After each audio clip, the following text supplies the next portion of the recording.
Je vous propose de nous plonger 3 siècles en arrière pour découvrir le grand appartement de Marie-Antoinette.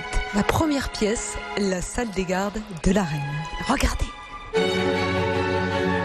Qu'est-ce qui s'y passait ? Il s'y passait que les gardes étaient stationnés ici. C'était une fonction tout à fait essentielle. Il fallait protéger la reine, tout simplement. Pas d'arrivée dans l'appartement de la reine sans un filtre très efficace. Et il y avait 12 gardes en faction, en permanence. Il y avait une atmosphère donc assez particulière, militaire, virile dans cette pièce. Donc en fait, vous avez ici cette magnifique symphonie de marbre qui sont vraiment un des grands témoignages du château de Versailles sous Louis XIV. C'est très ordonné, c'est presque géométrique. Donc évidemment, c'est somptueux. La pléiade de marbre que vous avez ici répartis au mur représente des fortunes.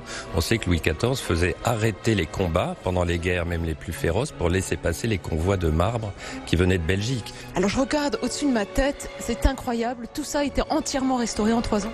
Ça a été entièrement restauré, c'était un des plafonds les plus abîmés du château. Il était dans un état lamentable, les personnages avaient à moitié perdu la tête. Les têtes sont fragiles ici à Versailles. Nous allons à présent nous diriger vers la seconde pièce, l'antichambre du Grand Couvert. Cette salle du Grand Couvert, on y mangeait ? On y mangeait, donc c'était une salle à manger pour les repas publics du roi et de la reine. Concrètement, si je passe à table et que je suis la reine, où est-ce que je m'installe ? Alors, vous venez, vous déplacez un tout petit peu, voilà, encore, poussez-vous encore un peu, voilà, vous êtes là. Donc imaginez que vous vous approchez de la table. Donc à ce moment-là, on vous approche votre siège, vous vous asseyez, c'est un siège à haut dossier. On ne peut pas vous voir par derrière, on ne peut pas, en gros, vous attaquer par derrière, c'est l'idée. Il y a une place où se tiennent habituellement les courtisans qui veulent faire leur cour. Ceux qui imaginent que le roi ou la reine va leur parler, qui leur permettrait d'être remarqués par les autres. Ensuite, tout à fait au fond, sur une estrade montant très haut, la tribune des musiciens. Sur la gauche, le paravent servante au service, donc qui se faisait à couvert. Tous les courtisans trouvaient que la reine avait une mauvaise attitude dans cette pièce parce qu'elle ne supportait pas l'idée du grand couvert, c'est-à-dire de manger en public avec des yeux qui vous regardent. Et donc, elle ne mangeait pratiquement pas. La reine n'enlevait même pas ses gants lors du grand couvert. Et ce qui pouvait être pris comme une forme de mépris des habitudes de la cour de France. Incroyable ici, les tapisseries. Une tapisserie, une tenture qui a été tissée au Gobelin d'après un décor qui avait été peint par Mignard dans le château du frère de Louis XIV, qui était le château de Saint-Cloud. Au XVIIIe siècle, sous Marie-Antoinette, on a refait une toute petite partie des décors, et c'est notamment la cheminée avec le trumeau de glace qui le surmonte, qui là est une demande de Marie-Antoinette qui voulait commencer à un peu moderniser ce décor Louis XIV qui ne la touchait plus. Il était en présent de passer dans l'antichambre des nobles de la reine. En fait, c'est une salle d'audience. Il y a évidemment ici un lieu de représentation du pouvoir. On est toujours là et donc vous le voyez bien dans la façon dont la pièce est organisée, peu meublée. Quand on regarde au plafond, beaucoup de représentations féminines. On est ici sur des allégories qui sont censées donner toutes les qualités qui sont celles qui siègent ici, c'est-à-dire la reine. Qu'est-ce qu'on a fait au niveau des travaux de rénovation dans cette pièce ? La tenture a été retissée et puis restaurée la dorure qui est une très jolie dorure en 2 tons avec de l'or vert et de l'or jaune. Ce qui retient immédiatement mon attention quand je rentre dans cette pièce,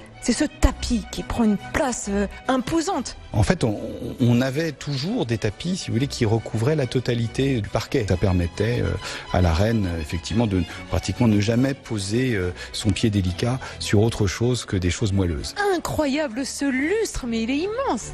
Alors, c'est sans doute le plus beau lustre du château. Il est surtout très original, puisque vous voyez qu'il a un vase qui est en plus chargé d'un bouquet de cristal, de roche. Ici, ne pouvaient franchir cette porte que les nobles qui avaient été présentés à la cour, c'est-à-dire présentés à la reine, et donc pour avoir audience. Donc en somme, nous sommes de grands privilégiés, n'est-ce pas ? Nous sommes de très grands privilégiés et surtout que nous avons le droit aujourd'hui de pénétrer même jusqu'à la chambre. Mais je vous propose d'y aller tout de suite dans cette chambre à coucher.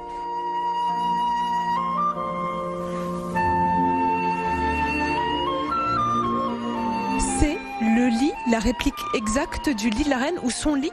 C'est le lit, effectivement, commandé au garde-meuble de la couronne.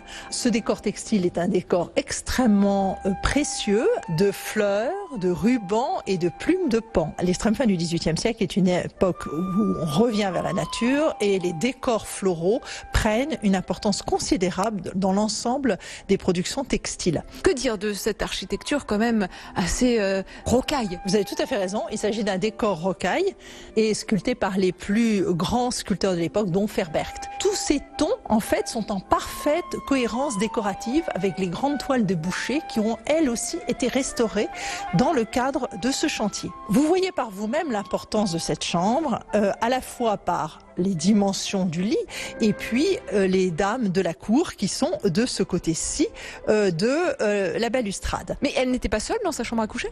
Non, puisqu'il s'agit d'une chambre de représentation. S'il est un événement historique marquant dans cette pièce, lequel est-ce? C'est celui du 6 octobre 1789, quand la reine Marie-Antoinette, face à l'irruption des émeutiers dans le grand appartement de la reine, a juste le temps de se sauver et de se sauver par cette petite porte discrète qui conduit vers l'appartement du roi. Bon, si jamais les émeutiers reviennent, on n'est jamais trop prudent. Moi aussi, je vais par la petite porte. À bientôt.